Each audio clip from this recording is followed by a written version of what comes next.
Je vais commencer par me présenter.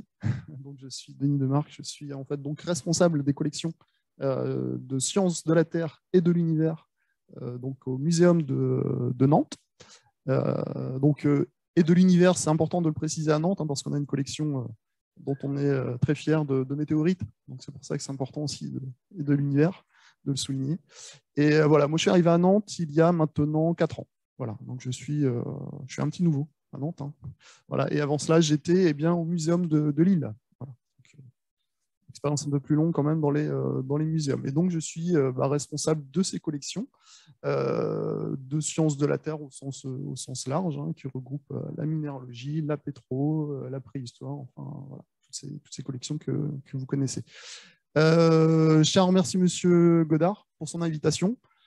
Quand il m'a demandé de venir parler des collections de l'histoire, des collections de géologie à Nantes, j'ai dû lever les yeux au ciel, hein, je pense, parce que c'est 2 siècles d'histoire, un peu plus de 2 siècles d'histoire. Et voilà, de ma modeste expérience, il va être difficile, enfin, il est même impossible, hein, je pense qu'il faudrait une vie pour s'approprier et pouvoir reconstruire cette histoire. Malgré tout, je suis quand même peut-être le mieux placé, puisque moi, j'ai ces collections sous les yeux tous les jours pour les étudier. Et évidemment, leur histoire me saute un peu à la figure, surtout en ce moment parce que je porte un chantier de transfert des collections du muséum, qui sont actuellement au muséum, vers des réserves externalisées.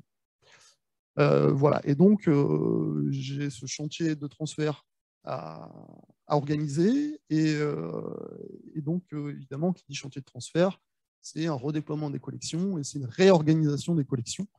Et donc, plein d'interrogations se posent quand je dois réorganiser ces collections. Et donc, voilà.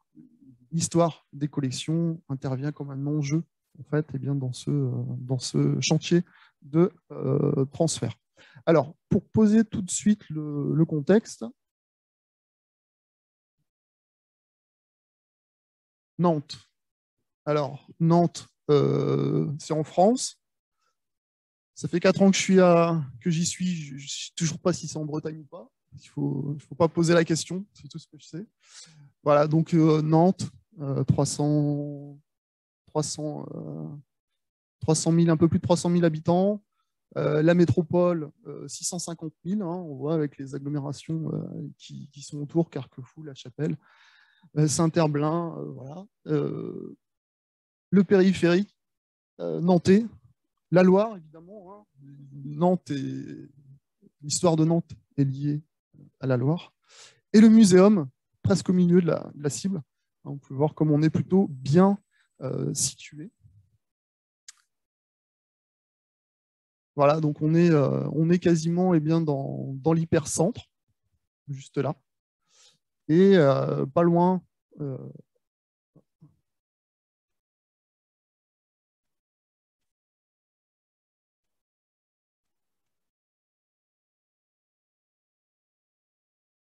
Je passe très vite, hein. On a compris. Alors, voilà, hein, donc Nantes, hein, enfin le muséum, pardon, excusez-moi, je perds un peu le fil, est situé dans un quartier caractéristique, hein, du développement néo-classique de la ville. Alors, le muséum bénéficie d'une très bonne exposition. Alors, il est là, il est juste là. Je vais peut-être le pointer avec la souris parce que sinon, les gens qui nous suivent ne vont pas le voir. Voilà, il est juste là, juste à côté du musée d'Aubray, juste à côté. Alors, par contre, c'est moi qui ne vois pas bien. Juste à côté de la médiathèque et juste à côté aussi du théâtre Gralin. Donc, vous voyez, les établissements culturels sont très proches. Je passe vite, voilà, on le voit ici. Le bâtiment, rue Voltaire, le square, Louis Bureau. Voilà, l'entrée du public se fait ici, hein. Là, c'est l'entrée côté rue Voltaire. C'est l'entrée des artistes, l'entrée du personnel. Voilà, l'arrière du bâtiment. Voilà, là, c'est l'entrée du public. L'accueil vient d'être refait. Alors, le musée résulte en fait de la réunion de deux édifices à vocation différente. C'est l'ancien hôtel de la Monnaie, début du 19e siècle, et le véritable muséum, qui est lui fin 19e, qui est adossé et partiellement superposé en fait au premier édifice. Donc,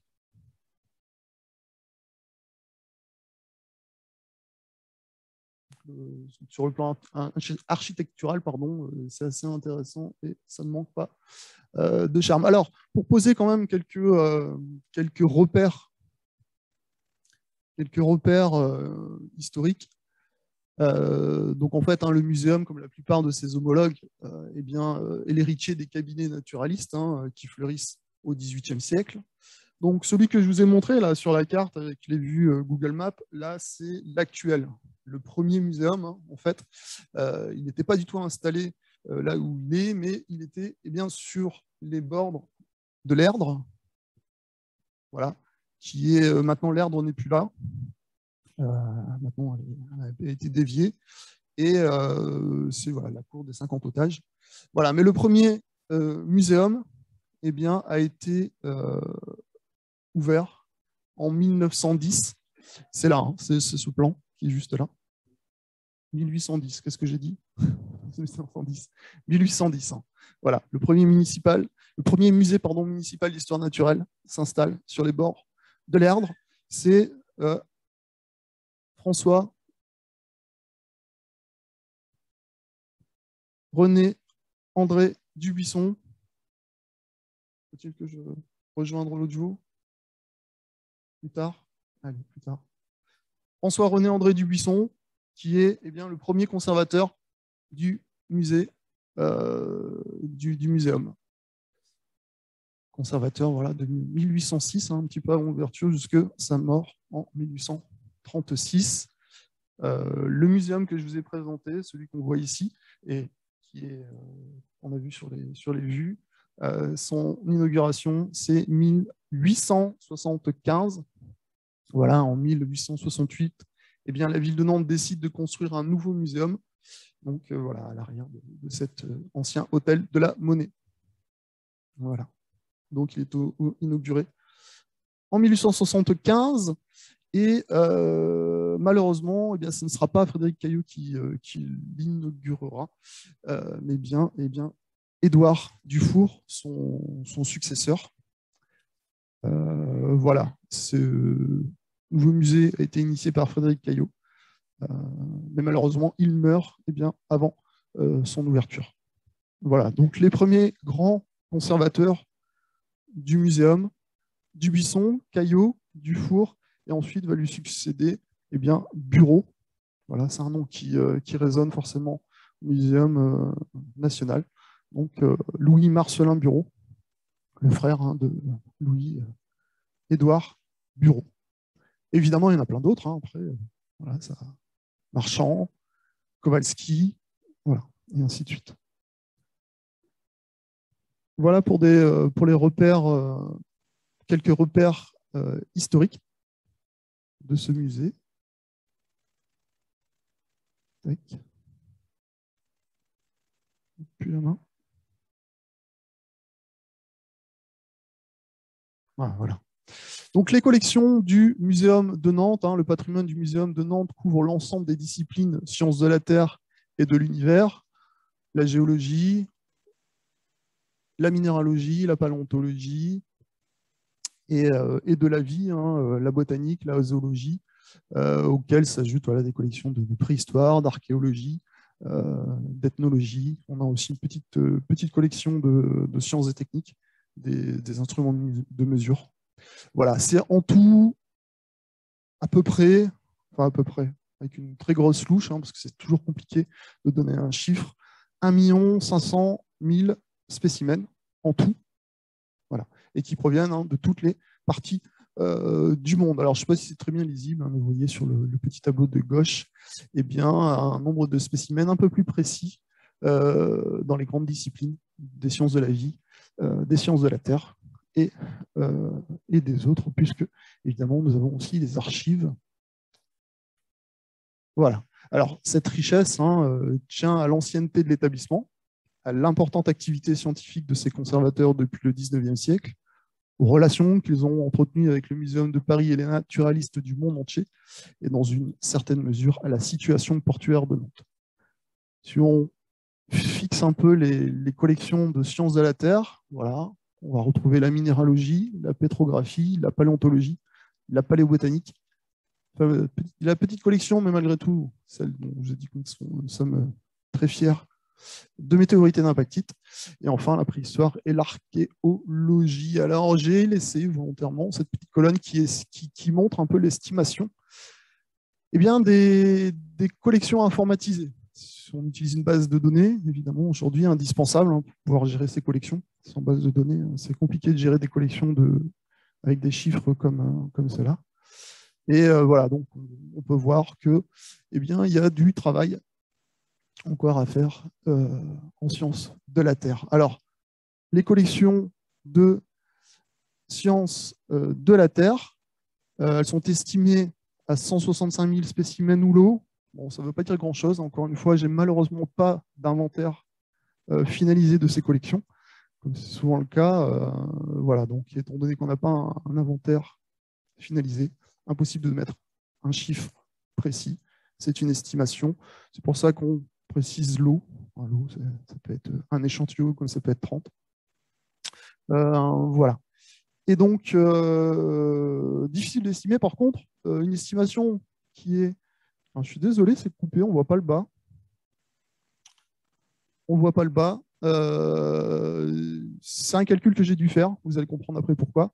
C'est le volume de ces collections. Voilà. Ces collections de sciences de la Terre, il faut comprendre qu'elles sont donc au musée actuellement, le musée que je vous ai, le musée situé rue Voltaire. Voilà, et elles sont toutes dans les caves, dans de pas bonnes conditions de conservation, il faut le dire. Voilà, donc il y a une petite photo pour vous montrer. Voilà, les collections sont dispersées, il y a un entassement des collections, un entassement qui rend l'accessibilité quasiment impossible pour certaines. Il y a de très très mauvaises conditions de conservation, il faut le dire aussi, puisque c'est les caves, c'est très humide. Voilà, voilà je l'ai dit, mais je n'ai pas de synthèse sur ces collections. Je n'ai pas de vue d'ensemble sur l'ensemble de ces collections. Je n'ai pas d'inventaire informatisé non plus. J'ai quelques rapports de chantier d'inventaire avec des fiches papier. On y reviendra. Donc l'accès et la consultation difficile, contraignante. Et évidemment, le travail d'étude sur ces collections est quasi impossible. Alors le tableau n'est pas très gai, un peu noir. Mais ça va, ça va. Vous allez voir que ce qui se projette est un peu plus sympa, on va dire. C'est que à Nantes, on a la chance d'avoir des réserves externalisées. Alors, c'est quelque chose qui est de plus en plus courant dans les muséums maintenant. Voilà, donc, à Nantes, nous avons des réserves externalisées. Donc, voilà, on est quand même bien externalisé. On est hors extérieur du périph'. On est à Sainte-Luce. Ça reste la métropole nantaise. Je ne l'ai pas dit tout à l'heure, mais le muséum est régi par Nantes Métropole. Les collections sont la propriété de la ville de Nantes. En 2011, les réserves muséales Nantes Métropole. Alors, le projet commence en 2009, voilà, puis en 2011, voilà, les réserves sont opérationnelles. Alors, elles se situent dans une zone industrielle. On voit le bâtiment juste ici. Voilà, juste au centre. On va zoomer dessus très vite. Voilà. Donc, ce petit carré qui est là, et donc c'est un bâtiment, voilà, c'est des réserves, j'ai repris moderne, au service de la conservation et de l'étude des collections. Donc voilà, il y a un espace, il y a de l'espace, il y a des conditions de conservation optimales, puisque la température est régulée, l'hygrométrie est régulée, enfin, voilà, tout ce qu'il faut pour avoir les collections dans de bonnes conditions. Sécurité incendie aussi, tout ce qu'il faut, voilà, par azote, voilà. Sécurité intrusion, vous voyez, j'ai utilisé la souris, j'ai un mauvais réflexe. Sécurité, voilà, intrusion, donc parking visiteur avec un PC sécurité, une présence humaine H24. un quai de chargement pour faciliter. Voilà. Parce que l'intérêt aussi d'être à cet endroit, eh bien, c'est l'accessibilité du site. On est très vite, hein, si je reviens, on est très très vite, eh bien, sur l'A811, on est très vite sur le périph'. Voilà, évidemment. Vous avez vu tout à l'heure aussi, c'est pour ça que c'est intéressant de le voir, c'est que les cartes satellites nous montrent bien qu'il est très compliqué d'accéder au musée. Alors très compliqué d'y aller pour charger des collections ou de les décharger. Après, il est très facile d'aller au musée. En tant que, voilà, les transports en commun sont très développés à Nantes et très accessibles. Voilà, donc c'est un bâtiment. Je suis désolé, c'est un peu cafouillis. La présentation en bas, là, c'est un peu cassé. Mais voilà, à l'été 2011, débute le transfert des collections, de toutes les collections, sciences de la vie et des collections, les archives. Voilà, et en 2012, ben 100% des collections sont là-bas, sauf les sciences de la Terre. Voilà, donc un plan du bâtiment, on va peut-être. Voilà. Donc, le bâtiment, c'est une surface de 2400 mètres carrés. Alors, on le partage, c'est les réserves. Nantes Métropole, on partage ces réserves avec le musée des Arts. Si on va faire simple, hein, on va le couper. Voilà. Je prends un souris. On va le couper ici. Boum. Voilà. Tout ce qui est en haut, eh bien, c'est la partie de Beaux-Arts. Tout ce qui est en bas, c'est la partie du muséum. Le musée des Beaux-Arts à 900 mètres carrés. Nous avons 1100 mètres carrés et les espaces mutualisés, parce qu'il y a des espaces mutualisés, sont de 400 mètres carrés. Donc, on a de la place. Ici à droite, hein, vous voyez, c'est un plan qui n'est pas facile à lire forcément quand on ne connaît pas le bâtiment. Mais voilà, les couloirs de circulation. Et ici, eh bien voilà, la photo, elle est en rouge, de la salle 17, celle qui doit recevoir les collections de sciences de la Terre et de l'univers, une superficie de 195 mètres carrés et une hauteur utile de 4 mètres. Donc c'est une salle, même si c'est des belles, voilà, c'est un bel outil de travail. Voilà, donc il a fallu porter, avant de débuter ce chantier de transfert, voilà, il a fallu aménager la salle. Donc voilà, je vais passer très rapidement, c'est peut-être pas forcément intéressant pour ce que j'ai à vous raconter, mais voilà, l'idée c'était de l'équiper en rayonnage mobile, comme l'étaient en fait les autres salles. Voilà. C'est vrai que si je reviens dessus, sachez que ici, eh bien, chaque salle est en fait une collection. Ici, nous avons les archives, la botanique, les sciences et techniques, les collections en fluide, l'ornitho, l'azo. Voilà, chaque salle a ses collections. Voilà, donc bon, je passe. C'était les travaux, donc c'était des travaux, c'est des travaux assez lourds, hein. Donc là, il y a un jeu. En septembre, voilà, je passe. Voilà, l'installation du prototype en février 2020. Et voilà. Alors évidemment, bon, on a eu la phase 2 bis avec le Covid qui a retardé aussi un petit peu les choses, mais très vite, ça c'est des photos précisément du 11 mai, jour de déconfinement. Donc l'installation des compactus était faite et du rayonnage fixe, donc qu'on voit à gauche, le rayonnage fixe qui sert à porter en fait les charges lourdes, les collections lourdes.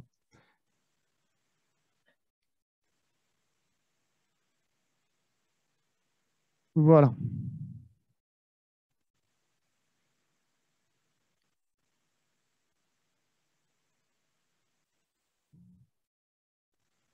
Alors, le chantier de transfert des collections peut enfin débuter, si je puis dire.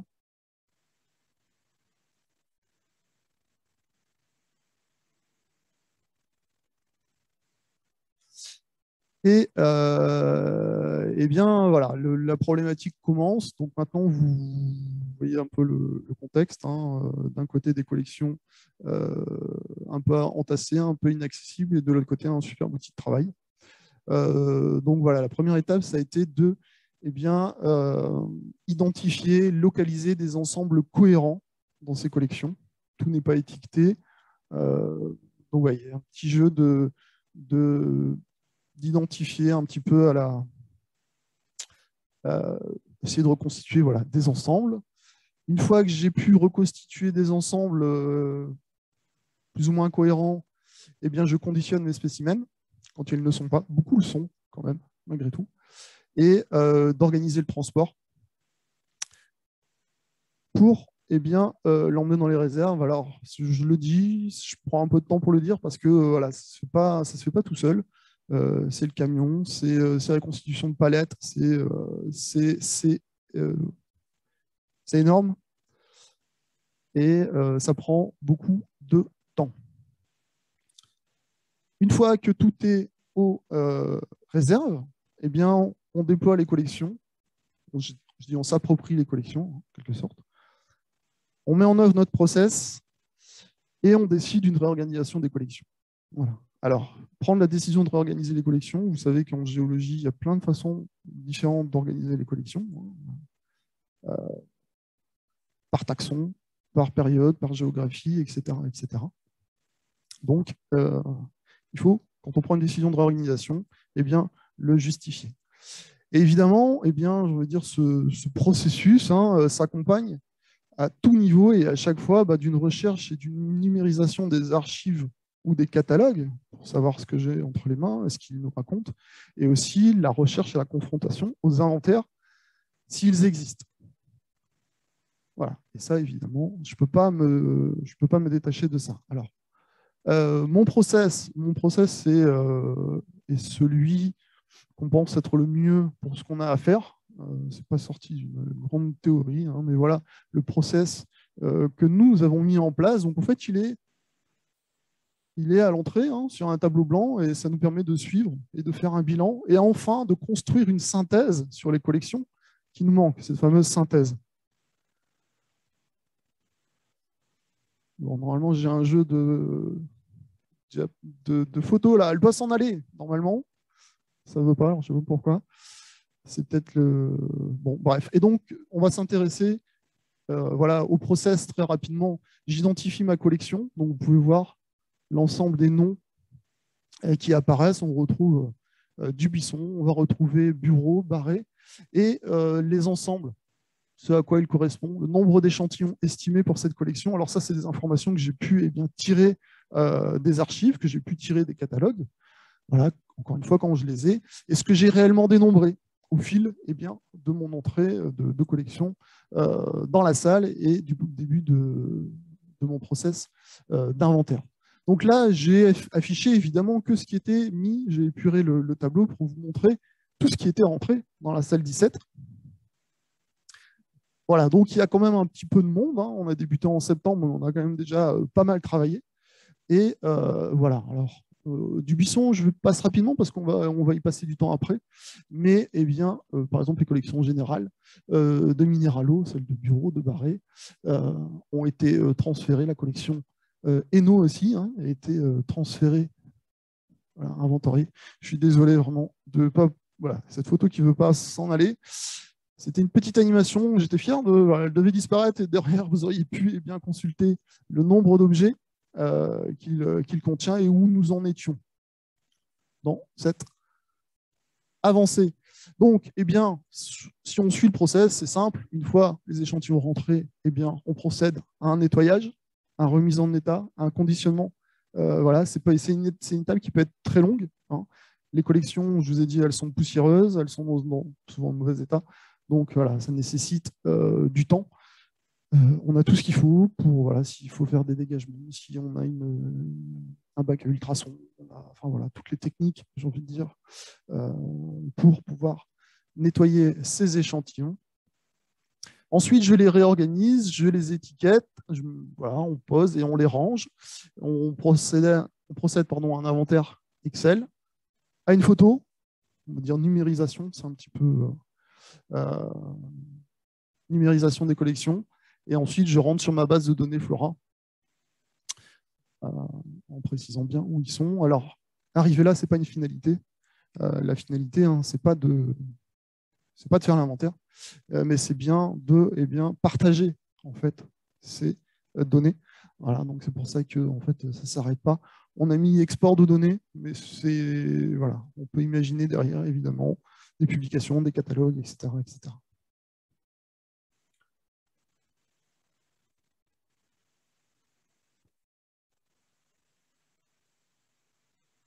Alors, ça permet, là c'est physiquement, il faut comprendre que ce tableau est rempli physiquement avec des collections qui rentrent, qu'on a dans les mains. Voilà. Je vous montre ça avant. C'est un tableau rapidement, c'est juste, n'essayez pas de lire, ça ne sert à rien, c'est juste pour vous montrer que au fil justement de ça, eh bien, on reconstruit aussi l'histoire grâce aux archives, grâce aux noms qu'on voit passer, eh bien, on reconstruit aussi l'histoire des donateurs. Donc, vous voyez, on a Dubuisson qui est là-bas en orange, et sous Dubuisson, eh bien, une liste de noms qui sont les donateurs sous Dubuisson. Vous voyez très très vite que bien, il y en a beaucoup. Là, c'est sous Caillot, deuxième trait en orange, et vous voyez, pareil, 3 donateurs, ensuite sous bureau, marchand, etc. etc. Plus on est dans le récent, et moins on en a encore, parce qu'on a commencé par le plus ancien. On a essayé, c'était la stratégie, on avait identifié des collections Dubuisson, on s'est dit que ça valait la peine de commencer avec Dubuisson, puisque c'est les premières collections. Donc, vous voyez, ça se complique, et là, ça se complique très vite. Et là, on a l'ensemble des noms qu'on a pu croiser. Ce n'est pas exhaustif. Voilà. Parce que si je reviens là-dessus, peut-être ça va résonner en les lisant, peut-être que voilà, la liste de ces noms que j'ai pris comme ça, ce sont des donateurs et qui n'ont pas été encore affectés à leur conservateur. C'est des noms qu'on a vu passer. Donc, vous voyez, hein, il y en a énormément. Voilà, alors peut-être, voilà, il y en a qui parlent. Hein. Peut-être il y en a qui vont parler. C'est vrai qu'on est loin de cette petite liste. À gauche, j'ai mis cette liste qui est dans le péristyle du muséum, la liste des grands donateurs. Voilà. On va retrouver Dubuisson. Et voilà, Édouard Bureau, enfin, on lit trop mal, je suis désolé. Mais voilà, on est donc très loin. Hein, la réalité, en fait, est bien plus compliquée. Donc, c'est un vrai casse-tête de devoir reconstituer cette histoire. Malgré tout, on y arrive petit à petit. Voilà. Alors, dans le concret, on va s'intéresser en fait aux collections de François Dubuisson. Alors, on a commencé en fait par la collection de Loire inférieure. Il a constitué, en fait, dans le début de sa carrière, une collection dans le but de dessiner, de mettre en place, de relever la géologie du département. Voilà, donc c'était une collection qui a été bien identifiée. On a nettoyé, on a recollé, elle était sur des petits socles, on le voit ici. Voilà, alors les socles avec des cartels, ça c'était chouette aussi, parce que du coup on avait précisément, on pouvait lire ce qu'il y avait dessus. Alors c'est pas les cartels de la génération de Dubuisson. Ils ont été refaits, ces cartels. Ils ont été refaits, on ne sait pas par qui, je pense que c'est à l'époque de Louis Bureau. Mais sous ces cartels refaits, sur certains, on peut retrouver les vrais cartels écrits à l'époque de Dubuisson. Voilà. Et donc, on a appliqué une nouvelle numérotation pour pouvoir évidemment voilà, faire notre inventaire. On le voit sur ces petits cartels, voilà, avec notre numéro MHNN qui est le code établissement, G pour géologie, -du qui est Dubuisson, puis LI pour Loire inférieure. Donc, toute la collection de Loire inférieure est sous cette référence. On ne peut pas plus se tromper. Et pareil, le premier chiffre, c'est un code qu'on s'est on s'est mis d'accord sur ce code. Le premier chiffre, c'est l'arrondissement. Parce qu'il faut savoir que Dubuisson, quand il a levé son terrain, il a procédé par arrondissement. 5 grands arrondissements. Donc le premier chiffre, l'arrondissement. Ensuite, les deux suivants, eh bien, c'est le numéro de commune. Voilà, il faut savoir que Dubuisson, dans cette mission qui a duré longtemps, hein, elle a duré quasiment 20 ans, eh bien, voilà, il a vu, je crois, 200, un peu plus de 200 communes.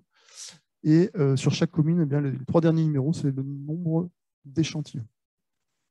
Voilà. Donc, si on revient là-dessus, eh bien, son catalogue nous dit qu'il y a 2266 échantillons pour cette collection de Loire inférieure. Nous en avons des nombreux, nous en avons retrouvé quand même 1984. 1984, voilà. Donc il nous en manque 282 quand même. Malheureusement, je ne désespère pas de les retrouver. Hein. Je vous avoue que pour avoir quand même pas mal fouillé, nos chances sont de plus en plus minces.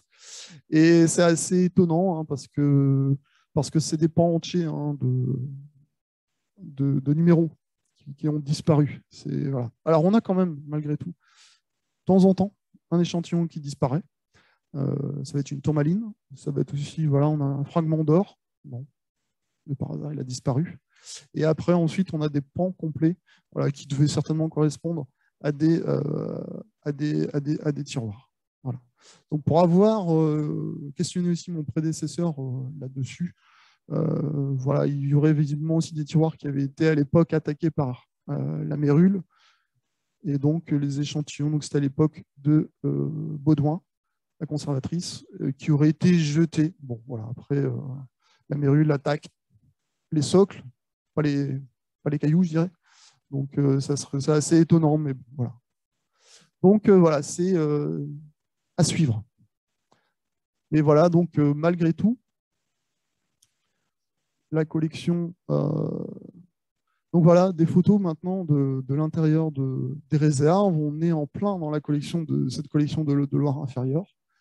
Les échantillons sont nettoyés, sont déployés, les archives sont consultées. Voilà.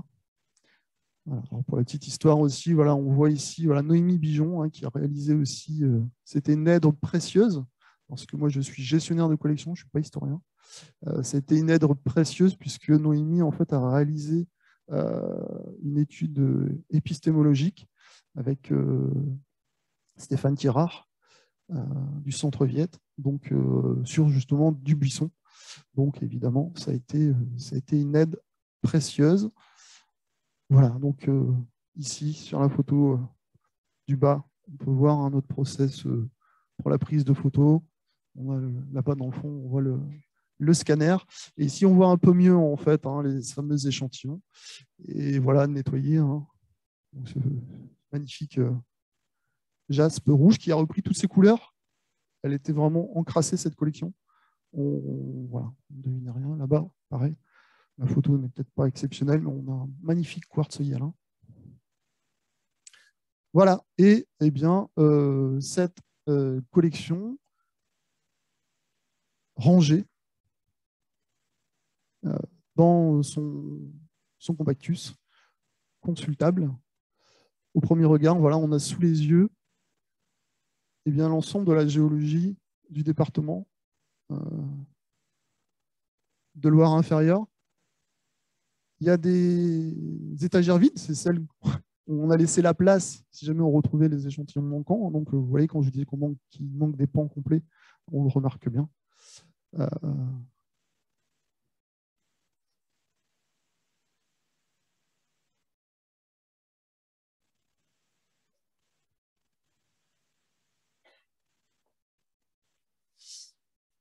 Et la suite, hein, voilà, c'est la collection minéralogique de Dubuisson, qui est en cours bien, de rangement, de réorganisation. Voilà, hein, l'idée. Voilà. Et donc, on voit aussi tous les autres donateurs et tous les autres collecteurs, j'ai envie de dire, qui ont été identifiés et sortis. À terme, cette collection eh bien, entrera en tiroir. Voilà, pour pareil, encore une fois, eh bien, faciliter l'accès, parce que c'est bien là où on veut aller. Voilà, alors en guise de conclusion, eh bien, je dirais que l'objectif l'objectif est d'assurer la conservation des collections, hein, par le transfert. C'est bien le transfert qui nous permet de mettre ces collections dans de bonnes conditions de conservation, d'améliorer la gestion et d'accroître les connaissances. Améliorer la gestion aussi, enfin je sais ce que j'ai, eh bien je vais pouvoir mieux les valoriser. Mais la finalité en fait, hein, de tout ce chantier, c'est bien, de rendre accessibles les collections, de les rendre accessibles physiquement, voilà, recevoir, et virtuellement aussi par le partage de données. Donc les collections de sciences de la Terre conservées en réserve ont une très grande valeur scientifique et historique, hein, ça voilà, c'est indéniable, on le sait tous. C'est bien pour cela que les réserves ne doivent pas être juste un lieu de stockage, mais bien une autre vitrine du muséum, on peut le voir comme ça.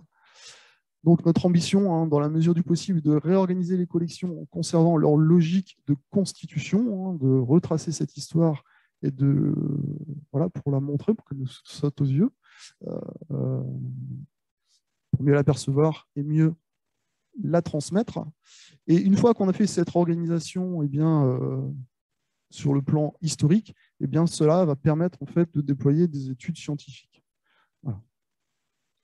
Donc voilà ce que je dis, hein, cette organisation ou réorganisation, hein, historique des collections doit favoriser les études scientifiques et à terme, eh bien, accroître les connaissances et permettre de mieux les valoriser. Voilà, et par exemple, hein, ça peut passer par la mise en réseau des données de collection qui permettra, eh bien, de promouvoir un fonds scientifique encore peu connu, voilà, hein, via la communauté scientifique, et d'attirer plus de publics étudiants et de chercheurs. Alors c'est pareil, j'ai une petite note qui est partie se cacher, mais qui disait mais que la route est encore longue, hein, parce qu'on est au tout début. Et puis, on me demande toujours combien de temps ça va me prendre pour déménager. Alors, déménager, j'aime pas ce terme, hein, pour transférer, mais ce n'est pas juste un transfert, vous l'avez bien compris. C'est vraiment un inventaire précis et minutieux, indispensable. Donc, on me demande souvent eh bien, combien de temps ça va prendre. Je ne sais pas, je ne peux pas répondre. Ça va prendre longtemps, peut-être 10 ans, peut-être plus. Voilà, donc voilà, la route est encore longue, on est au début du chemin, mais voilà, c'est assez passionnant de découvrir eh bien, cette histoire, ces 2 siècles d'histoire de constitution des collections géologiques. Voilà, je vous remercie pour votre écoute et puis voilà, à bientôt. Le plaisir donc de vous recevoir au muséum ou aux réserves, parce qu'encore une fois, la finalité, c'est bien de les rendre accessibles et de pouvoir eh bien, vous recevoir. Merci.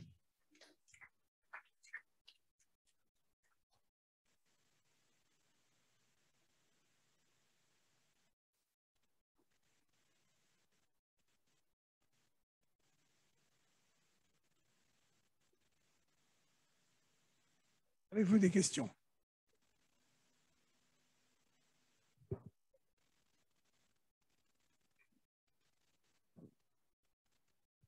Bonjour, merci.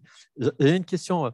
La mise en valeur des collections de Dubuisson, vous l'avez dit, Dubuisson a levé la première carte géologique de Loire-Inférieure. En France, on a un petit peu partout, dans des musées semblables, des collections d'échantillons qui ont été collectés pour des cartes géologiques. Et pour l'historien, il y a toujours une difficulté, c'est qu'il peut entendre parler de l'échantillon dans les textes des statistiques qui accompagnaient ces cartes, mais il a toujours un mal fou pour pouvoir mettre la main sur l'échantillon, où il peut observer sur la carte géologique le choix de tel ou tel terrain et il n'a aucun moyen de savoir est-ce qu'un échantillon a été pris de cette zone-là et que lorsque Dubuisson affirme que c'est telle roche, est-ce que j'ai moyen de retourner voir l'échantillon? D'où ma question, là que vous profitez de ce transfert, est-ce que vous avez envisagé un moyen, alors un géoréférencement sur les échantillons qui sont par arrondissement, ce n'est pas gagné, mais un moyen qui permette, par exemple, pour des questions de ce genre, je lis dans une étude de description statistique du département de la Loire-Inférieure le Miss-Pickel trouvé au viaduc de la Verrière. Est-ce que j'ai moyen de savoir s'il y a ce Miss-Pickel dans la collection? Est-ce qu'il y aura moyen à terme de le faire? Oui, tout à fait. C'est bien le but. Hein. C'est bien le but. Nous, sur la collection de Loire-Inférieure de Dubuisson, c'est vraiment très bien fait. C'est parce que c'est bien détaillé là où il l'a trouvé. Il y a toujours au minimum l'arrondissement et la commune. Et en plus de ça, il y a toujours un lieu dit, il y a toujours une route, il y a toujours un chemin, voilà, qui nous précise les choses. Alors, c'est vrai que des fois, pour les géologues, il faut une précision, j'ai envie de dire, un point GPS ultra précis, il faut même un niveau stratigraphique. On n'en est pas là. Malgré tout, si on le souhaitait, on pouvait très bien retourner sur le terrain. Voilà. Et donc, en effet, on voit parfaitement, en plus, c'est mis aussi sur des cartes d'archives. Hein, des fois, ils pointent aussi sur ces cartes d'archives là où a été prélevé l'échantillon en question qui a permis de dire que nous étions sur ce type de roche. Oui, si je me souviens bien, Dubuisson a publié un catalogue des collections de la Loire-Inférieure, je ne sais plus comment ça s'appelle. Et donc, c'est vraiment un ouvrage imprimé. Hein. Ouais. C'est vraiment un catalogue de cette collection-là. Alors, le catalogue, il y a quelques descriptions. Hein. Oui, il fait une description des roches, qui est la sienne, avec des termes, d'ailleurs, c'est amusant, hein, j'en avais relevé, avec des termes qu'on n'emploie plus. Par exemple, les éclogites, bien connus, sont décrites comme eurites grenatifères. Alors, il faut interpréter. C'est ça, voilà, il faut interpréter les choses. Et puis, bon, des fois, on voit bien qu'il y a des petites erreurs aussi, hein, mais malgré tout, lui, on fait une description. Ouais. Alors, sinon, il y a eu des grands contributeurs aussi après, Barré. Oui, tout à fait, ça ne s'arrête pas. Là, on est au tout début de l'histoire. Bureau. Tout à fait. Et en fait, voilà, ce qu'il faut bien comprendre, c'est que les collections ont été remaniées au fil du temps. Elles ont, en fait, voilà, quand Bureau, ça s'est beaucoup fait sur Bureau, lui, il y a eu vraiment une remise. Voilà, lui, il était en plus accompagné de Charles Haré, donc minéralogiste. Lui, il s'est approprié les collections et puis il a enlevé tout ce qui ne l'intéressait pas. Il a gardé que le mieux, il a ajouté les siens. Et donc, du coup, on se retrouve à l'époque de Dubuisson, à l'époque de Charles Haré, avec une collection qui est un mélange de la sienne, qui est un mélange de cailloux et de tous les autres. Voilà. Donc, c'est une décision qui est nous, voilà, réorganisée en extrayant ces collections. Ça a quand même beaucoup de sens, quoi. Enfin, je veux dire, bon, il faut oser, parce que pour le coup, on pourrait me critiquer de dissocier la collection de Barré. Je ne sais pas si je me suis bien comprendre.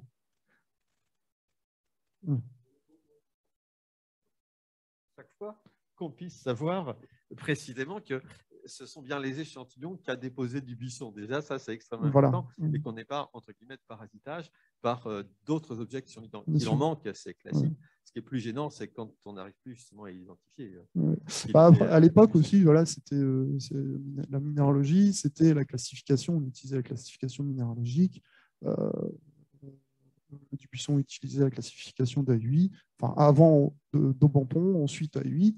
Et donc, en fait, après, quand les successeurs reprenaient des nouvelles classifications avec des échantillons toujours mieux, toujours plus beaux, mais pour montrer la diversité minéralogique. Ça ne les intéressait pas de conserver l'histoire, en tout cas pas encore.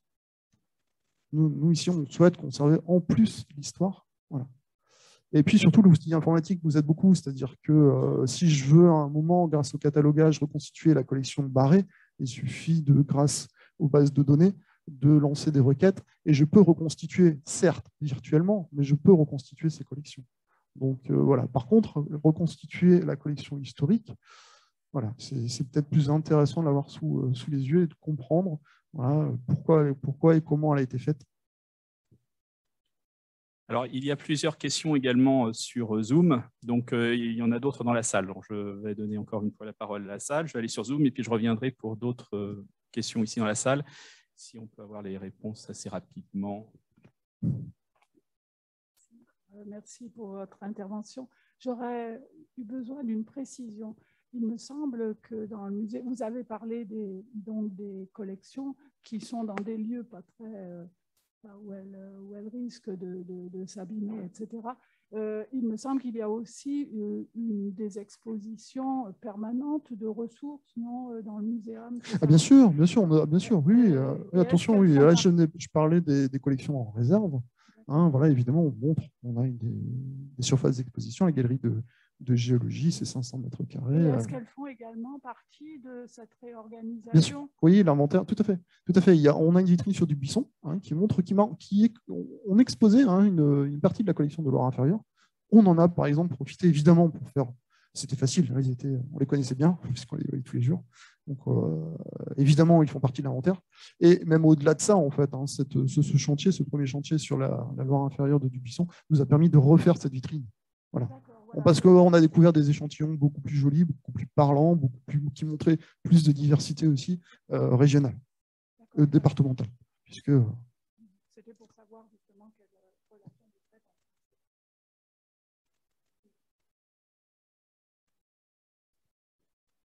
Oui, on montre, on a une succession de quelques vitrines qui nous montrent l'histoire de constitution des collections minéralogiques. Et après, par contre, on a une présentation traditionnelle, mais pas dans le mauvais sens du terme, qui montre les minéraux par classification. Voilà, donc la diversité. Alors, une question sur Zoom. Thierry Oudouard demande, peut-on... quel est le tonnage de ces collections? Je me suis arrêté tout à l'heure. Je n'ai pas le tonnage, en fait. Je n'ai pas le tonnage, c'est compliqué. Par contre, j'avais c'était coupé mon tableau de tout à l'heure, mais j'avais le volume. J'avais le volume parce que ça a été indispensable pour dimensionner. Voilà, c'est exactement ce que j'allais dire. Donc, c'est vrai que mon tableau était coupé tout à l'heure. Hein. J'ai trois réserves au musée, enfin, pour faire simple, hein, dont une est composée de 4 salles, mais au total, j'ai pu dimensionner 236 mètres cubes. 236 mètres cubes. Ma salle, là où je dois mettre tout ça, fait 200 mètres carrés. Je vous laisse me dire si ça rentre. Si on fait un calcul, normalement, ça rentre, hein, mais nous, on ne rentre plus. Oui, question suivante. Alors, il y a un commentaire d'Étienne Ruellan. Vous parlez d'un projet de réorganisation des collections géologiques du Muséum de Nantes et d'externalisation. Que devient l'accès aux collections pour le public, les chercheurs, les enseignants? Quelle est la politique de mise à disposition pour la communauté scientifique nationale et internationale? Quelle proximité avec les utilisateurs des collections pour la recherche et l'enseignement? Quels sont les liens avec l'OSUNA et le LPG qui disposent également de collections semblables par leur composition? Voilà, la question est... Bon, c'est ma conclusion. Hein. Oui. Aujourd'hui, les collections de sciences de la Terre sont tout simplement inaccessibles, impossible de consulter. Même moi, hein, j'ai des demandes presque quotidiennes, mais quasiment très difficile de répondre, même quasiment impossible.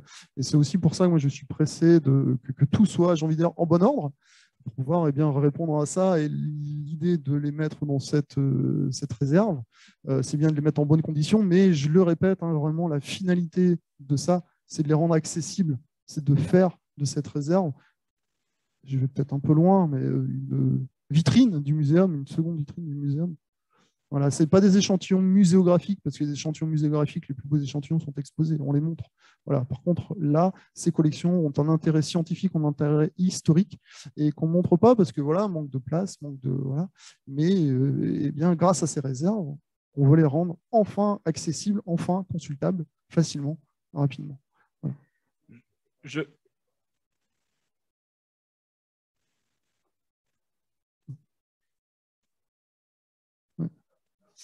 Oui, je continue sur cette même thématique. Les collections géologiques représentent un potentiel inestimable pour la recherche et la formation, souvent mal exploitées et méconnues ou difficilement accessibles.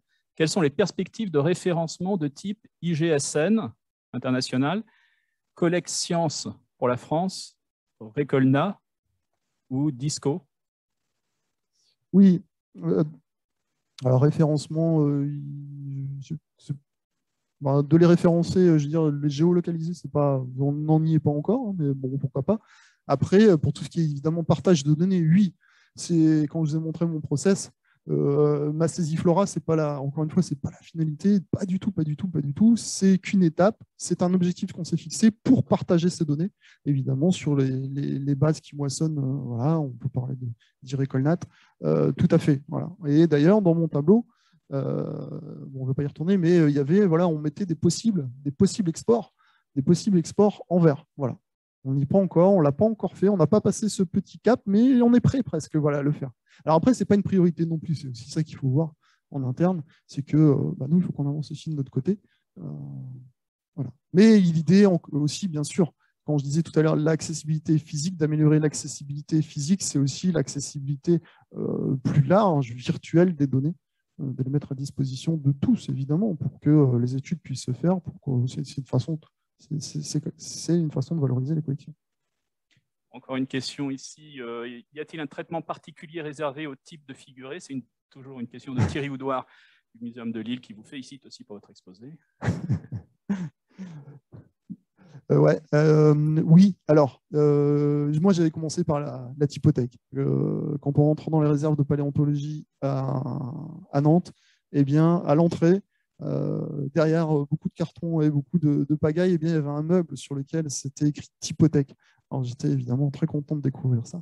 Je pensais qu'on avait une typothèque et évidemment j'ai commencé par faire l'inventaire de ça. C'est-à-dire je me suis dit, j'ai transféré ma typothèque, c'est évidemment type et figuré en paléontologie, c'est les échantillons les plus intéressants. Et bien en fait, en plus cette hypothèque était riche. Alors je suis désolé, je ne connais pas le chiffre par cœur, mais je voulais donner.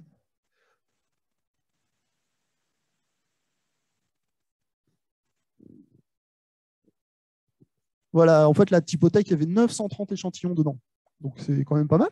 930 types, voilà. Et en fait, il s'est avéré que nous avons en réalité d'identifier 42 types. Voilà, 60 types, pardon. 60 types et 150 figurés. Voilà, donc en fait, c'était une typothèque qui n'en était pas. Voilà. Et alors, c'est la question que se pose, en effet, est-ce que je constitue aujourd'hui, c'est une façon de réorganiser les collections, est-ce que je reconstitue, moi, une typothèque? Parce que j'ai pu aussi voir, dans les autres collections, des types qui étaient dans leur collection d'origine. Voilà. Donc, c'était une question de base aussi que je me suis posée. Est-ce que je regroupe tous mes types dans une typothèque? Je me dis que non, ce n'est pas pertinent aujourd'hui parce que je n'ai pas déjà à la base une vraie typothèque. Et puis en plus, mes types sont bien rangés dans leur collection. Donc si je pars sur une organisation historique, je vais laisser mes types figurés dans leur collection d'origine. Voilà, je reste pertinent avec ce que j'ai entrepris avant. Je fais intergrouper avec deux questions rapides de nos amis lillois, Thierry Houdoir et Jessie Cuvelier. Les anciens inventaires et les archives liées aux collections sont-elles intégrées à un fonds documentaire organisé ou géré par les responsables de la collection? Et est-il prévu dans les réserves un espace pour les futures acquisitions? Et une autre question également, quels sont les rapprochements possibles avec l'Observatoire des sciences de l'univers pour les collections? Voilà. Et puis pour Zoom, on va arrêter, puis il y a encore une. J'ai déjà oublié le début de la question, c'était, excusez-moi, la place disponible, je ne peux pas répondre. En tout cas, si je fais moi mes calculs, vous avez vu, et ça, je remplis tout à 1 mètre de hauteur, et puis je ne peux plus rentrer. Donc là, j'ai des compactus qui font 3 mètres.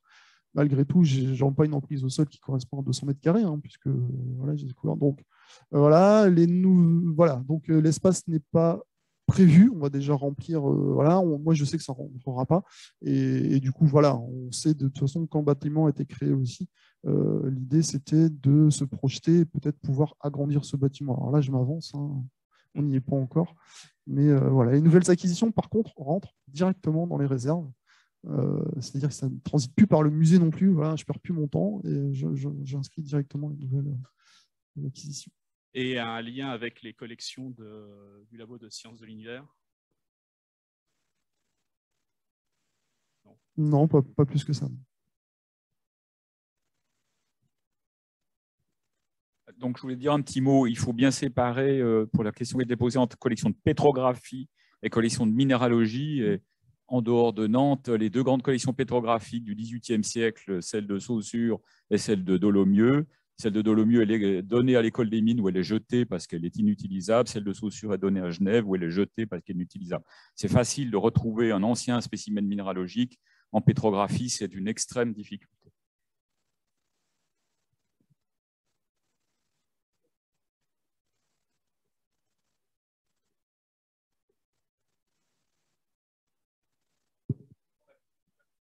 Donc l'inventeur de l'anthropologie humaine, la paléoanthropologie, qui le dit. C'est un foutoir énorme et il en jette les 3/4 dehors. La collection de minéralogie est consultable, mais la pétrographie est jetée. Il écrit qu'il en jette les 9/10.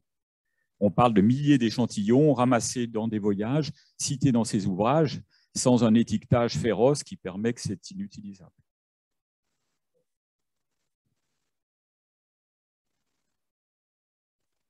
C'est ça, tout à fait. Mais il y avait peut-être 5000 échantillons chez Saussure. Mortillier raconte qu'il en jette le 90%. C'est bien sûr, il y a quelques traces actuellement.